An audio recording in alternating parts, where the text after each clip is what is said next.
গত ২১ জানুয়ারি বৈষম্য বিরোধী ছাত্র আন্দোলনের রাজশাহীর এক সমন্বয়ককে রড দিয়ে মারধরের অভিযোগ ওঠে। প্রতিবাদের পরদিনই রাস্তায় দাঁড়িয়ে প্রতিবাদ জানিয়েছিল সাধারণ শিক্ষার্থীরা। কিন্তু পুলিশের প্রতিবেদনে জানা যায়, এক মেয়েকে ভালোবাসতেন দুই ব্যক্তি, আর এর জেরেই ঘটে এই হামলার ঘটনা।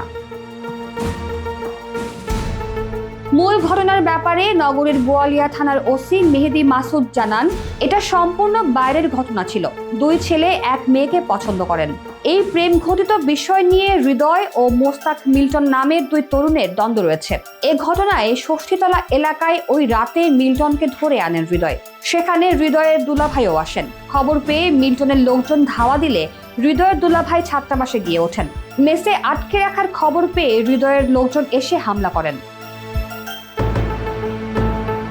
আহত নুরুল ইসলাম রাজশাহী বিশ্ববিদ্যালয়ের ক্রপ সায়েন্স অ্যান্ড টেকনোলজি বিভাগের ২০২০-২১ শিক্ষাবর্ষের শিক্ষার্থী। তার গ্রামের বাড়ি চাঁপাইনবাবগঞ্জ সদর উপজেলায়। এছাড়া তিনি রাজশাহী বিশ্ববিদ্যালয়ের বৈষম্য বিরোধী ছাত্র আন্দোলনের ১৭ সদস্যের কমিটির একজন। বর্তমানে তিনি রাজশাহী শহরে তার আত্মীয়ের বাসায় আছেন।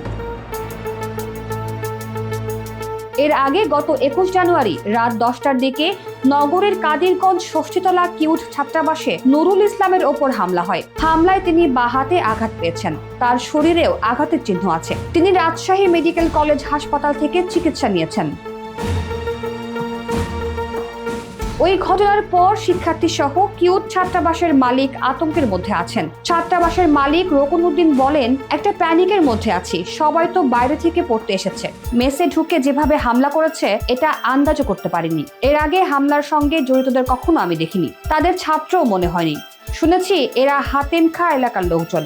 একটা প্রেম ঘটিত সমস্যা থেকে এই হামলা হয়েছে। এই বিষয়ে আমাদের মেসের কেউ আগে থেকে কিছু জানতো না।